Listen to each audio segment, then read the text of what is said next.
Que alegria encontrar você aqui na TV Evangelizar, começando o programa A Vida em Foco, transmissão para todo o Brasil via satélite, canal digital aberto e também pelo YouTube TV Evangelizar Oficial. Hoje nós vamos falar sobre um tema muito relevante para a evangelização, que é a evangelização dos jovens. É claro, né? Nós precisamos entender como acolher esses jovens, falar a linguagem deles. E quem tem feito um trabalho muito importante nesse sentido, está aqui comigo e vai falar sobre esse tema. É o padre Patrick Fernandes, que utiliza suas redes sociais, inclusive, para evangelizar este público mais jovem. Vamos também falar com você sobre Canindé, no Ceará, cidade que celebra os 230 anos da primeira igreja de São Francisco das Chagas. Você também vai entender como funciona a lei da arbitragem, que é uma forma de resolver conflitos sem ter que ir para o judicial. E em que momentos que nós podemos aplicar este método, você vai entender também aqui com a gente. Então fique aqui comigo, estamos começando o programa A Vida em Foco.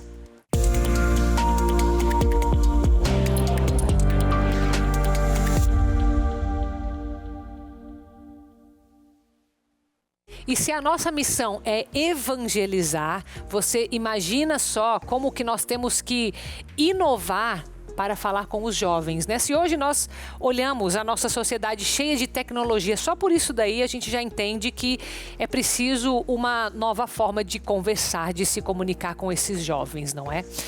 Ou seja, de atraí-los para Cristo, que é um grande desafio que todos nós temos como família, você que está aí do outro lado. E tem a criatividade de tantos que estão na internet, mas eu quero trazer de forma especial o padre Patrick Fernandes, que está aqui, que é missionário da obra Evangelizar é Preciso. Obrigada, padre, sua bênção por estar aqui, seja sempre bem-vindo, viu? Deus abençoa a todos que estão nos vendo também. É um prazer, de verdade, é sempre muito bom estar aqui na Evangelizar. É um povo maravilhoso que sempre me acolhe muito bem. Te tratam bem, padre? Demais. Que dão bom. Lanche. Opa! Eu gosto muito de vir aqui. O povo de Curitiba sempre me acolhe muito bem também. Apesar de morar muito distante, é um prazer sempre voltar aqui. Que alegria, padre. Seja sempre bem-vindo, tá? Afinal, a missão de evangelizar que o senhor faz por Brasil afora... Como que é o nome do teu stand-up? É Bença, padre, né? Bença. Nós já estamos agora no Pecado é Não Rir. O Bença Padre era o antigo, já é a terceira apresentação que a gente está fazendo. E foi uma proposta de mostrar o Padre Patrick além do Instagram, para as pessoas me conhecerem um pouco da minha história. A gente mescla o humor com a emoção também, né, com a palavra. É uma montanha-russa, um misto de muitos sentimentos. As pessoas costumam dizer, eu vim para rir, mas chorei bastante também. Nossa. E a gente teve a oportunidade de rodar esse país aí, apresentando esse espetáculo que é lindo. Eu tenho muito orgulho. E esse trabalho que o senhor faz, ele é para diversas idades? O público jovem o senhor vê presente também ou não? Como que é? Tem. A gente tem um público mais específico, né? A maioria das pessoas que seguem o Padre Patrick nas redes sociais são mulheres. Mulheres acima de 40 anos, né? E a gente também tem outros públicos. Senhoras, por exemplo, eu acho lindo assim, quando elas chegam para mim, eu vi você no Facebook, no Instagram... Porque a gente pensa, né, as senhorinhas tudo com Instagram, com redes sociais e tudo mais. E parece que elas nos conhecem de uma vida. É uma vontade de me abraçar. Eu fico muito emocionado com isso. E também tem o público jovem, tem muitos jovens que vão. Existe uma conexão também com as crianças. Eu penso muito antes de fazer algumas coisas. Alguns dias atrás. Cria tudo, né? Ou não? Sim, eu faço de forma muito orgânica, porque eu entendi que as pessoas gostam de ver o conteúdo de forma orgânica. Eu já percebi que quando a gente edita demais um vídeo, não tem o mesmo alcance quando eu faço de forma espontânea. Uns tempos atrás aí, eu estava nos Estados Unidos e aí estava muito hypado, assim, hypado que se usa na internet, essa linguagem, né, assim, de tá muito viral. Uma geladeirinha miniatura que você vai comprando umas bolinhas e vai abrindo essas bolinhas e vai preenchendo aquela geladeira. E eu pensei assim, isso aqui pode ser uma forma de eu me conectar com um público adolescente, teen, né, de crianças. Então eu penso muito nisso, né? Uma forma de chegar a essas pessoas, de atraí-las para ir evangelizar, mostrar alguma coisa mais séria. E funciona, né? Hoje eu encontro muita gente, padre, faz mais vídeo da geladeirinha, principalmente as crianças, os adolescentes. Que legal. O senhor consegue, então, transitar por essas várias faixas etárias e o senhor sendo jovem, né? Nem tanto. Eu não vou perguntar, não precisa falar, pai, tá tudo certo, 39. Então. Eu descobri que eu não era mais jovem numa jornada mundial da juventude. Descobri. Como? Eu acompanho desde o Rio de Janeiro, quando foi aqui no Brasil, que eu tenho ido às jornadas mundiais da juventude, né? Fui no Panamá, fui na Polônia. A última que eu fui foi em Lisboa. Na primeira, o senhor era bem jovem. Não, aí aquela cidade assim, tava tão barulhenta, tanta gente, aqueles jovens cantando, tudo cheio, que eu comecei a ficar impaciente, assim, acho que eu não sou mais jovem, porque antes eu gostava disso. Aí agora eu não gosto tanto mais, assim, eu prefiro a minha casa, meus cachorros lá. Os sinais, né, padre? Os sinais dos tempos. Mas falar com o jovem, o senhor usou aqui um tema, o hypado. Tem que atualizar essa linguagem também ou não? Como que é para o senhor fazer isso? Olha, eu sempre tive presente que os jovens, eles não são o futuro, né? Acho que eles são o presente da igreja. E a gente tem que oferecer a eles condições para que eles se apaixonem pela igreja e posteriormente também pelo Cristo. Trazendo uma linguagem principalmente acessível e tendo uma postura de compaixão. Não adianta nada, ao meu ver, um discurso muito inflamado e condenatório num primeiro momento, que talvez não vai conseguir abraçá-los. Eles estão expostos a muitas coisas. A internet, ao mesmo tempo que tem muitas coisas boas, também traz muitas coisas ruins. São expostos aonde estão, no dia a dia, no cotidiano. E eu acho que a gente tem que trazer um tom de leveza para eles, estar junto deles. Quando eu faço encontros de jovens na minha paróquia, por exemplo, eu nunca tive assim, nenhuma dificuldade. Eu ouço alguns padres falarem, né, que na minha paróquia não tem jovens. Mesmo muito antes da internet chegar na minha vida, a minha paróquia, graças a Deus, sempre teve uma participação muito ativa e viva da juventude. Mas a gente tem que proporcionar retiros, encontros, situações que os provoquem. E eu acredito muito que os jovens de hoje, eles querem uma radicalidade, inclusive, na vida, né? Eles querem viver algo diferente daquilo que a maioria está vivendo. E aí a gente aproveita para apresentar Jesus para eles de uma forma que eles se sintam atraídos. Entendi. Mas essa radicalidade que o senhor fala... Radicalidade do céu, de querer alcançar o céu, de querer viver uma vida diferente de acordo com o Evangelho. É não relativizar tudo como é a corrente deste mundo, de querer viver de qualquer forma, como lhe aprouver. Eu acho que eles necessitam de algo a mais, algo que desafia, algo que dê sentido à vida deles. E quando a gente encontra Cristo, a gente tem uma vontade de mudar a vida. Eu acho que o encontro com o Cristo... Eu acredito muito nos retiros, de verdade, mas como momentos de encontro. Os retiros despertam em nós algo muito bonito. Só que depois a gente precisa de um pastoreio, de uma bagagem, a gente tem que se aprofundar mais. Alguns domingos atrás eu até pregava isso na homilia, sobre essa necessidade de a gente conhecer Cristo. Não é simplesmente estar com Ele. Tem muita gente que está com Deus. Aquele evangelho que diz... Jesus diz a Filipe, né? Filipe, há tanto tempo estás comigo e ainda não me conhece. Às vezes a gente está há tanto tempo com Deus, a gente está todo domingo na missa, a gente serve em alguma pastoral, algum movimento, mas a gente não conhece verdadeiramente ainda. Falta algo que dê sentido, que muda a nossa vida, nossa história. E eu acho que a gente não tem que relativizar tudo, eu acho que a gente tem que apresentar a proposta do Evangelho que pede uma renúncia de muitas coisas, mas ao mesmo tempo também eu não concordo com o discurso de que eu estou na igreja, então eu preciso deixar a vida para trás, né? Porque tem muita gente que acaba virando um rigorismo, um rigor muito grande, que acho que perde um pouco o rumo, né? A direção. Eu estou nesse mundo, eu estou aqui, o mundo, não tenho que demonizar o mundo. O mundo é criação de Deus, não tem como tirar os jovens. Sei lá, você não pode escutar a música secular, você não pode fazer isso, você não pode fazer isso, você não pode isso, não pode isso, né? eu acho que isso não atrai mais. Eu acho que a gente tem que formar os jovens para saber aquilo que é bom e aquilo que não é.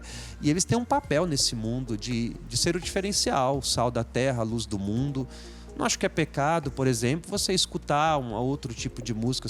Claro, depende da música. Depende, né? claro. Tem umas que realmente, mas exatamente, não tudo, né? Você entendi seu ponto. Não tem erro você ir no cinema, assistir um filme, de você ter amigos, de praticar esporte, de ir na academia. Faça isso, você tem que fazer mesmo. Mas aonde você estiver, leve um pouco do evangelho, fale de Deus às pessoas. É que eu acho que o senhor tocou num ponto muito importante, padre, que é o pastoreio, né?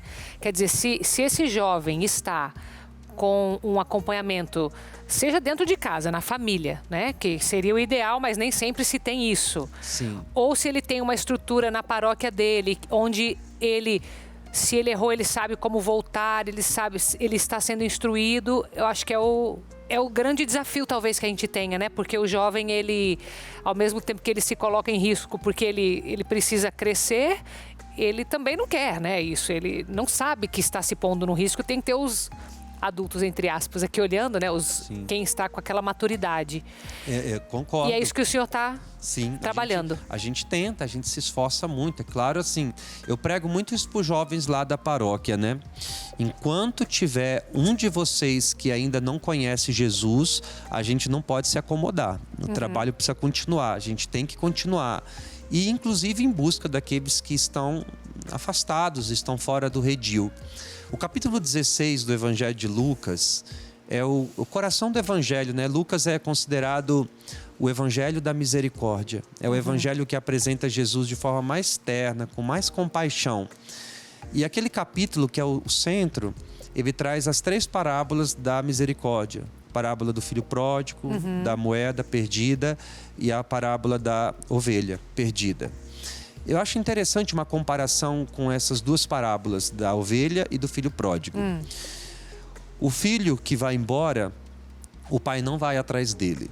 Ele espera o filho voltar, mas ele espera para acolhê-lo. E quando ele vê o filho vir de longe, ele sai correndo ao encontro dele. Não há espaço para o julgamento, para a condenação, apenas para um abraço de ternura do filho que está voltando para casa. O pastor não. O pastor, ele vai até o encontro da ovelha que está perdida. Ele não espera ela voltar ao redil.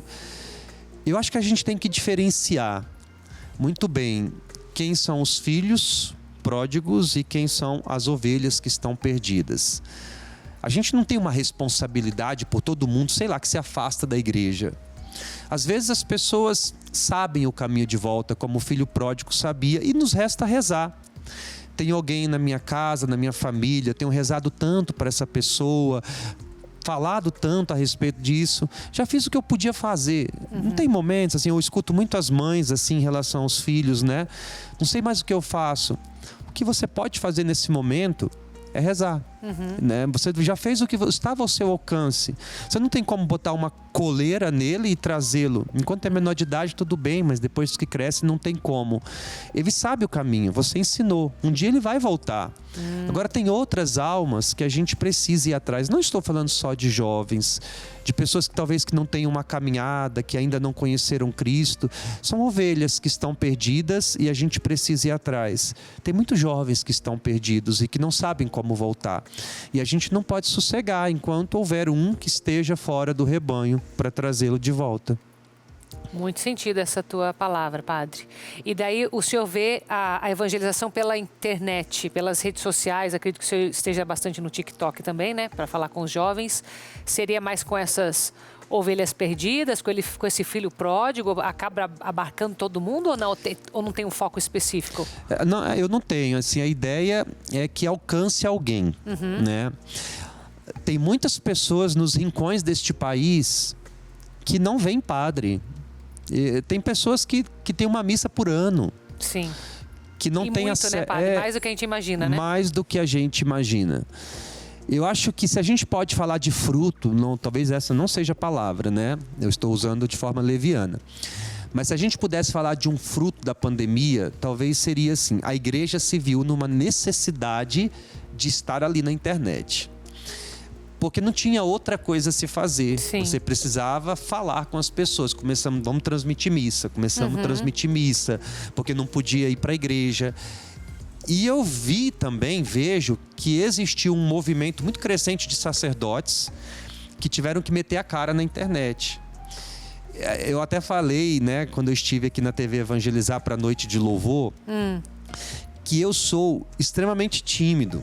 Pode parecer que não. Acredito. Mas eu sou extremamente tímido. Mas eu me vi ali como uma obrigação também de estar ali. Também pela juventude, porque eu acho que os jovens os que estão mais aí. Sim. Mas para as outras pessoas também que de alguma forma precisavam ouvir alguma coisa. O humor, para mim, é apenas uma ferramenta de atrair. Não é a centralidade. Sim. Eu tinha que oferecer algo a mais para essas pessoas.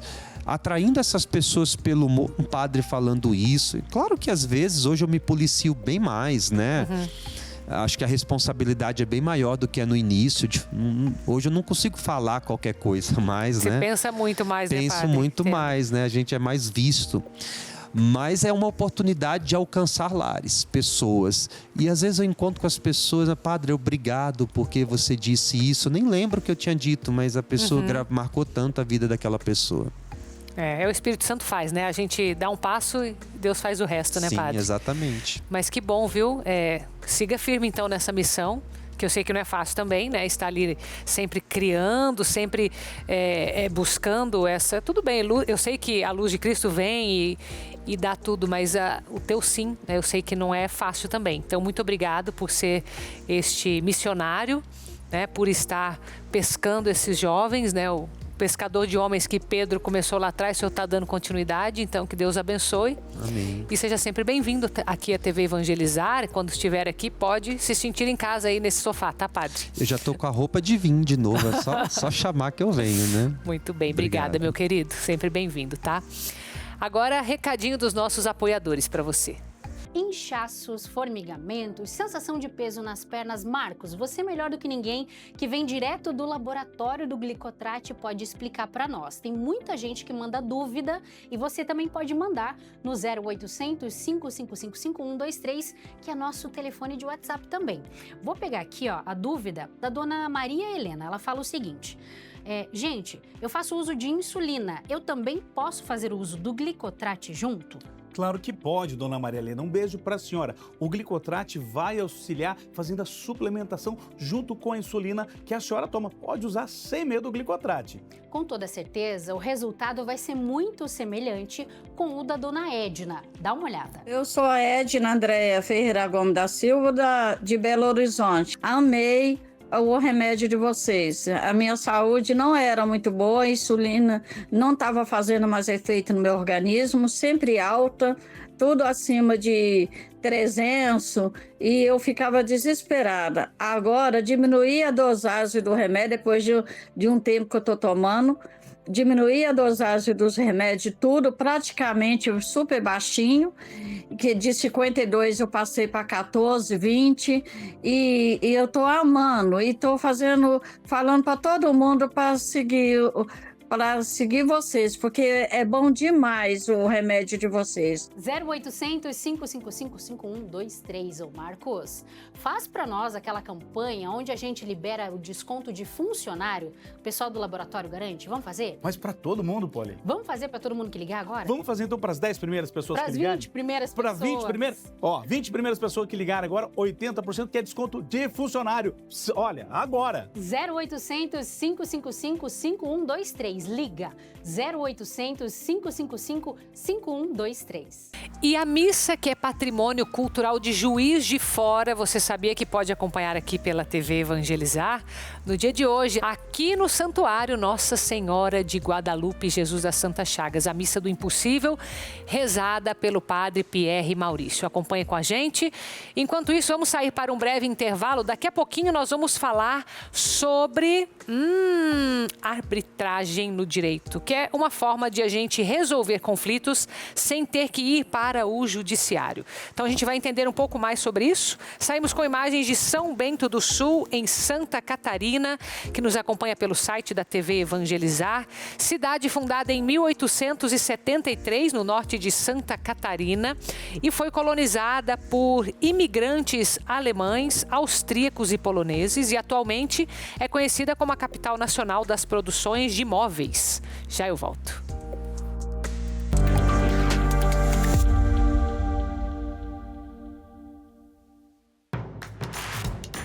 Não perca mais nenhum vídeo da TV Evangelizar. Inscreva-se agora.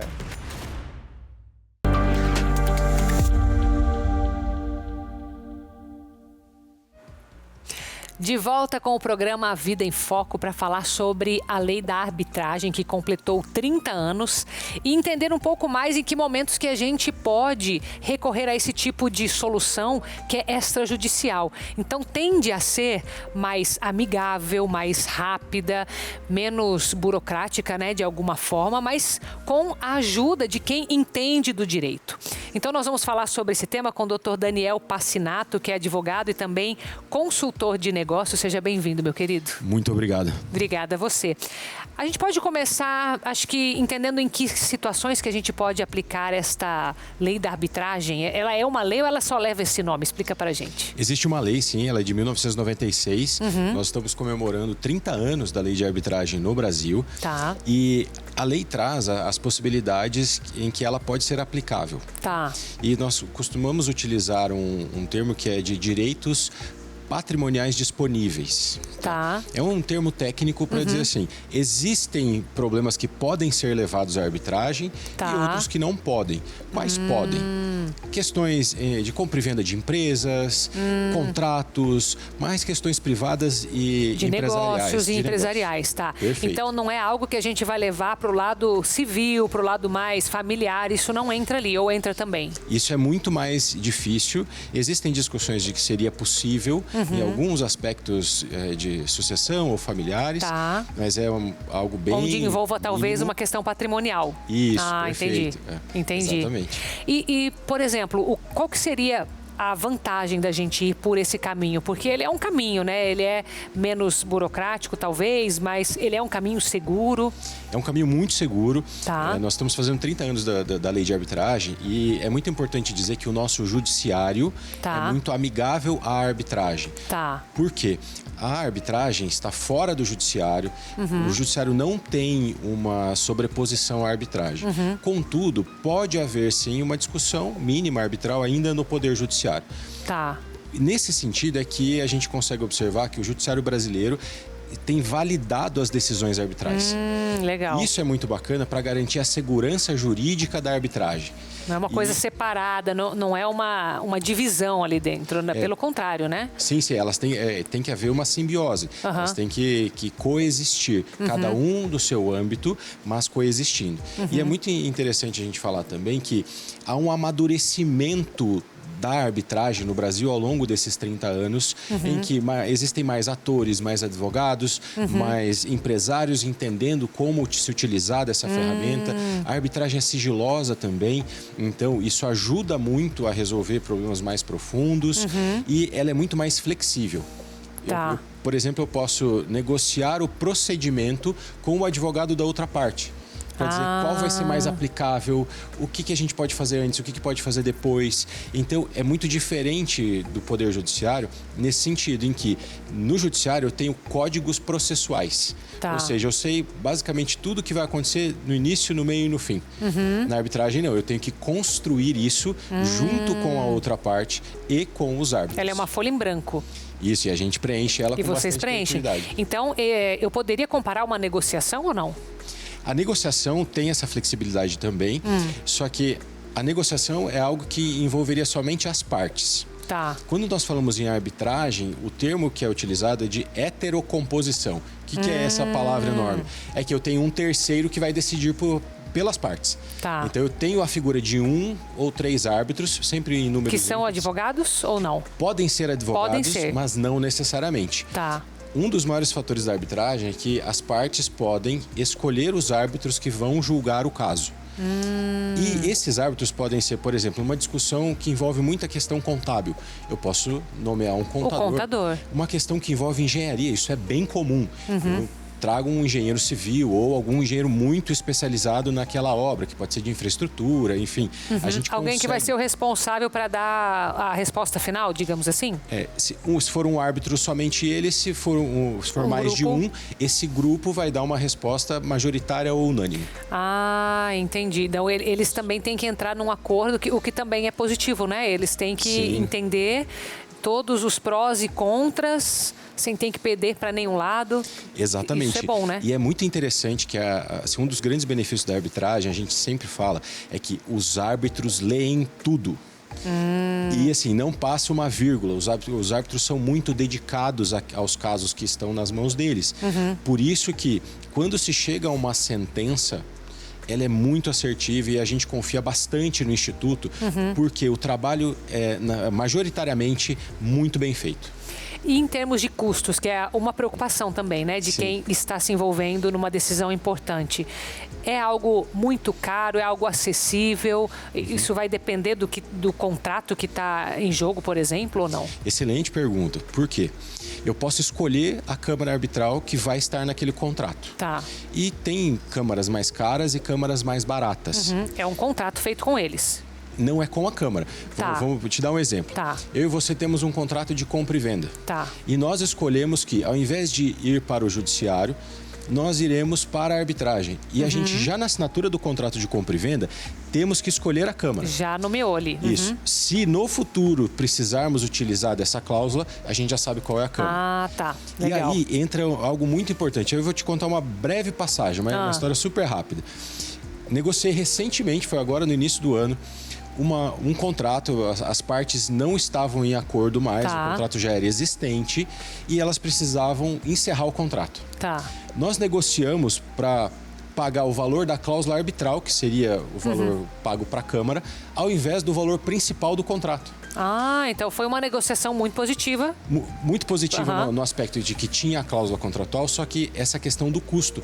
O custo para brigar na arbitragem era quase o mesmo custo de encerrar o contrato. Entendi. Então, isso é muito importante, porque escolher a cláusula arbitral é extremamente estratégico e ela efetivamente pode custar muito caro. Por isso que nós recomendamos, assim, em questões empresariais, que a gente esteja falando... Que tenha essa cláusula, né? Ela, assim, é interessante que tenha, mas em contratos aí acima de 2 milhões, 3, dependendo 5 milhões, dependendo da complexidade desse caso, tá? Por isso que é muito importante que quem está nos ouvindo e quem quer ter assim, mais conhecimento sobre isso, entenda que a escolha da cláusula arbitral é muito estratégica. Ela tem que vir com muita consciência, especialmente das consequências que ela pode trazer. Porque são consequências boas e nem tão boas assim. Por isso que é muito importante refletir muito bem sobre quando utilizar, como utilizar e, como você disse, onde, ou seja, em qual câmara utilizar da arbitragem. Interessante, esse é um ponto... O ponto contratual, eu acho que é um dos principais, né? Com 30 anos já dessa lei de arbitragem, você percebe que o brasileiro está mais consciente na hora de pedir essa cláusula, de ir atrás dos profissionais para fazer isso, ou a gente ainda tem um caminho?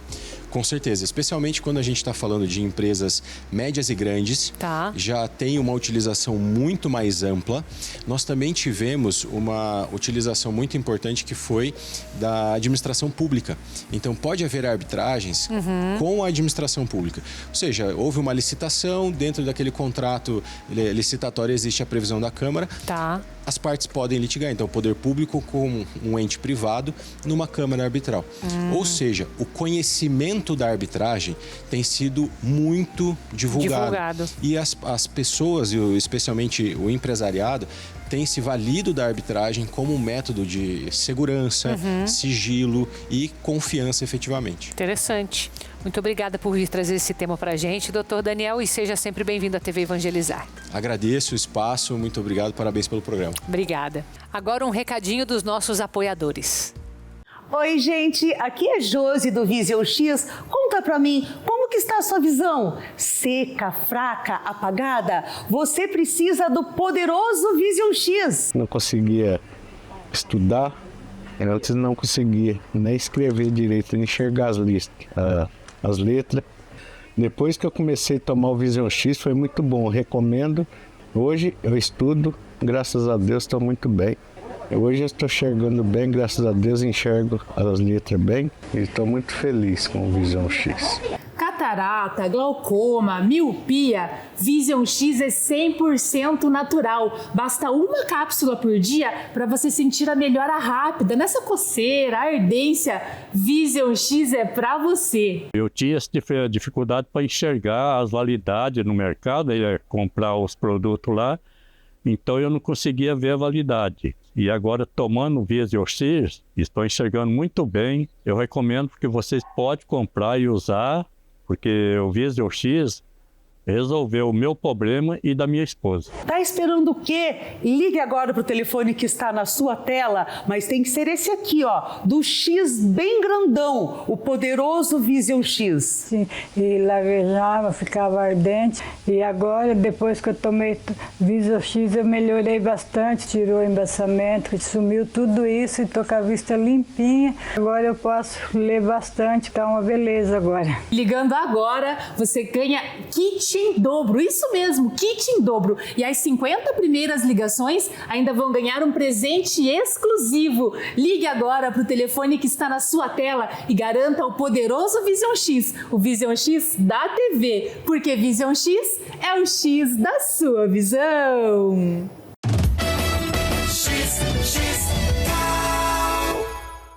Daqui a pouquinho nós vamos falar sobre São João del Rei, cidade histórica de Minas Gerais, conhecida pelos sinos, e nós vamos nos aprofundar um pouco mais sobre esta belíssima cidade. Enquanto isso, fazemos um intervalo saindo com imagens de São José dos Pinhais, região metropolitana aqui de Curitiba, onde inclusive fica o aeroporto internacional e que nos acompanha pelo canal 16.1.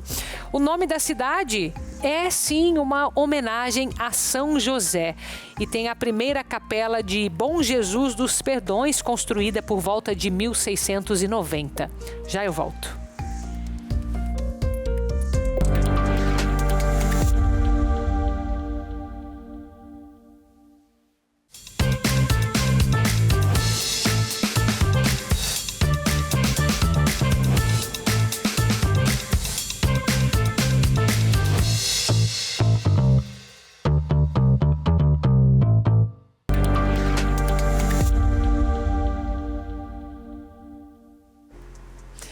Vamos agora até São João del Rei, em Minas Gerais, cidade onde dizem que os sinos até falam. E olha que a gente conversou com 2 sineiros bem experientes para trazer essa reportagem para você. Acompanhe comigo.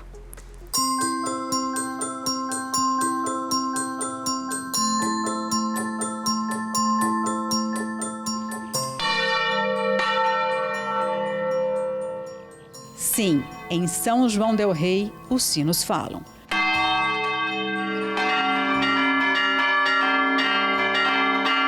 É verdade que os sinos falam? É verdade, sim, o sino fala, chama para as missas, sabe se a pessoa faleceu, tem na festa, principalmente quando é época de festa da igreja. O senhor consegue entender a linguagem dos sinos? Tranquilo, numa boa. Falo, dependendo, quem mora aqui mesmo já sabe mais ou menos como é que é, né? Com tantas igrejas centenárias, o trabalho de sineiro e a linguagem tombada pelo Instituto do Patrimônio Histórico e Artístico Nacional são motivo de orgulho. Sinos tem muito a ver com a identidade católica e São João del Rei, como é uma cidade muito católica, conserva, preserva esta linguagem, inclusive há o registro, né, pelo IFAM dos toques de sinos de Minas Gerais, mas que tem como princípio os toques aqui em São João del Rei e que são conservados até hoje, muitos jovens, né, que vão às nossas torres e que conservam esta linguagem dos sinos. Não é à toa que São João del Rei é conhecida como a cidade onde os sinos falam. Da mesma forma que línguas como português e inglês são passadas de uma geração a outra ao longo dos séculos, aqui a linguagem dos sinos é ensinada como uma forma de ser preservada. Os degraus de pedra que levam às torres guardam marcas do tempo e da passagem dos sineiros. Luiz Fernando ama a linguagem dos sinos e explica o significado dos sons mais usados. Quando alguma pessoa morre, tem um toque diferente, um dobre para missa, para uma procissão, aí cada repique significa alguma coisa que vai acontecer aqui na cidade. Igual aconteceu aqui na parte da manhã, dobre em cada missa, que está chamando o pessoal para as missas nas igrejas, também o dobre para a chamada de irmãos de cada irmandade aqui da cidade. Desde 2013, Luiz Fernando está documentando a linguagem dos sinos. Samuel é sineiro e desde pequeno chamava a atenção pelo amor pelos sinos. Não sei por que não. Desde quando eu nasci eu gosto do sino. E ele tem um som bonito, o corpo dele é bonito, a bacia. Meus avós, né, eles moravam aqui no entorno aqui, então quando eu escutava sino, eu ia para a porta da igreja, aí a gente chegava lá para subir, não conhecia muito o sineiro, então às vezes eles não deixavam. E aí o que a gente podia ficar fazendo era ficar olhando de baixo. Aí a gente ficava encantado com aquilo e aí chegava em casa, ficava imitando sino, até chegar um ponto que de tanto eles passam a te conhecer e você passa a subir na torre. Samuel cresceu e hoje é um dos 30 sineiros em atividade em São João del Rei. Quando está na torre, os movimentos são precisos. Laura, grávida de 9 meses da Camila, acompanha o marido de vez em quando. Ela conta que a filha reage ao ouvir os sons que o pai Samuel produz nos sinos. Ela sempre gostou muito de barulho alto. Aí lá o barulho é muito alto, ela fica agitada, rolando de um lado para o outro aqui dentro. Puxando o cordãozinho umbilical. É. Será que a Camila vai ser a primeira sineira de São João del Rei? Aqui não tem nenhuma mulher. Tomara, né? A gente torce. Vamos ver o que ela vai gostar. Otto é vizinho de Laura e Samuel e sempre que pode está na torre, aprendendo a linguagem dos sinos. Eu acho que um castelo abandonado que eu tô subindo. A torre da igreja é o seu castelo? É. Por que você gosta de tocar o sino? Porque o barulho é legal, que eu gosto muito de cantar, bater na corda, eu gosto. Carlos Eduardo, de 11 anos, também faz parte da nova geração de sineiros. Eu moro assim do lado da igreja, aí sempre escutava o sino e deu vontade de aprender. Isso é muito importante, porque ele, assim como outros, são a nova geração, né? Porque a tendência disso, se ninguém preservar, ninguém passar isso adiante, é acabar, né? E a gente não quer que isso aconteça. E se nós podemos compartilhar com você de forma gratuita no canal aberto para todo o Brasil, tudo isso que você vê aqui nesse programa, é graças a pessoas que nos ajudam a expandir cada vez mais esta obra. E é por isso que nós estamos vivendo a campanha de Jesus das Santas Chagas, para poder chegar mais longe. E eu convido você a participar dessa nossa campanha, onde nós vamos unir todos os nossos esforços, os nossos sacrifícios para fazer uma doação extra. Esse é o pedido. Por isso a gente já deixou aqui no cantinho esse QR Code para você poder fazer a sua doação de qualquer valor e saiba que a evangelização que não pode parar vai chegar mais longe. De que forma?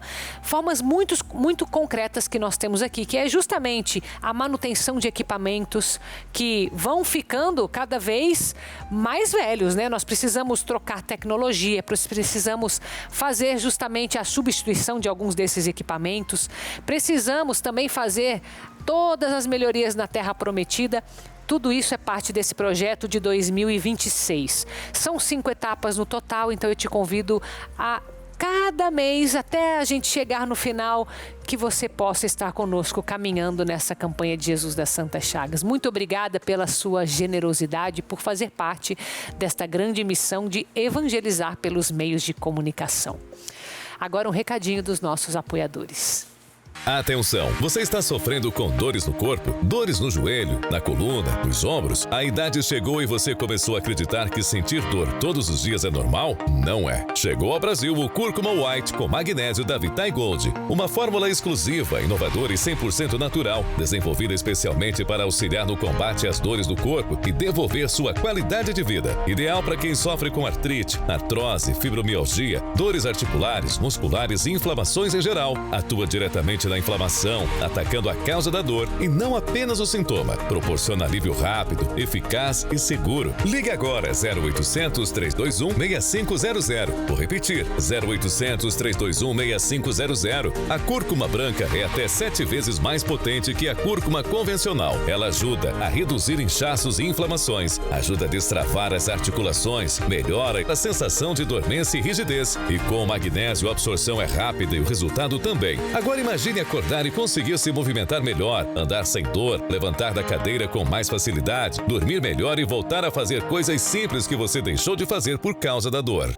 Oi, meu nome é Márcia, tenho 52 anos, sou cirurgião dentista, trabalho sentada na mesma posição há muitos anos. Com isso eu sinto fortes dores na minha coluna. Tive contato com a cúrcuma branca, com o magnésio da Vitai Gold. Hoje eu trabalho com mais disposição, sem dores e com isso eu indico a cúrcuma branca com o magnésio da Vitai Gold. Ligue agora, 0800 321 6500. Vou repetir, 0800 321 6500. As 100 primeiras ligações ganham a erva de Santa Maria, também conhecido como mastruz, totalmente grátis. Cúrcuma White com magnésio da Vitai Gold, o produto 100% natural mais consumido do Brasil. Ligue agora, 0800 321 6500. Vou repetir, 0800 321 6500. E você sabe, eu arriscaria dizer quem é a padroeira da França? Já dei uma dica aqui, que é uma santa. E o dia dela está próximo, que é o sábado, dia 30 de maio. E é Santa Joana d'Arc, aquela santa que guerreou na Guerra dos 100 Anos da França. Acompanhe esse VT.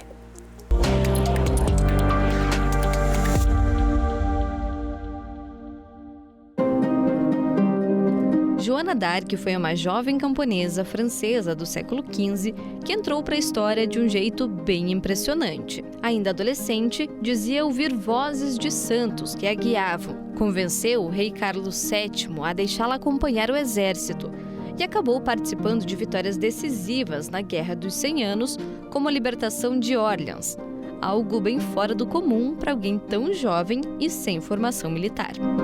O final da história foi trágico. Ela foi capturada, entregue aos ingleses, julgada por heresia e queimada na fogueira aos 19 anos. Mas a sua figura não desapareceu.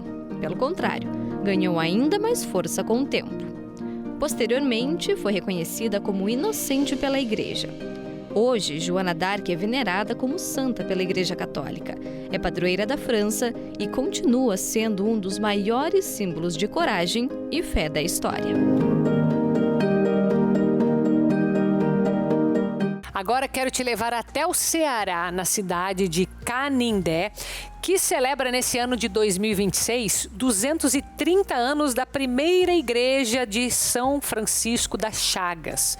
A história começou em 1775 com a construção de uma pequena capela em meio ao sertão, enfrentando dificuldades como você deve imaginar, a seca, interrupções na obra.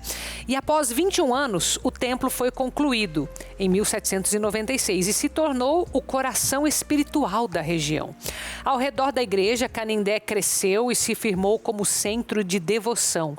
Com o aumento dos romeiros, uma nova basílica foi erguida em 1915, sendo reconhecida oficialmente em 1925. Hoje, a cidade segue como um dos maiores destinos de peregrinação do Brasil, mantendo viva uma tradição de fé que atravessa séculos. História bonita, né? De muita fé, de muita devoção que nós temos no Ceará, mas não só lá, né? O Brasil inteiro tem muitas histórias como essa. E eu espero que você tenha gostado de todo esse conteúdo que foi pensado em você.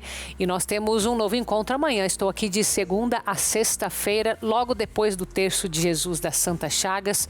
Continue com a gente aqui na programação e fique com Deus.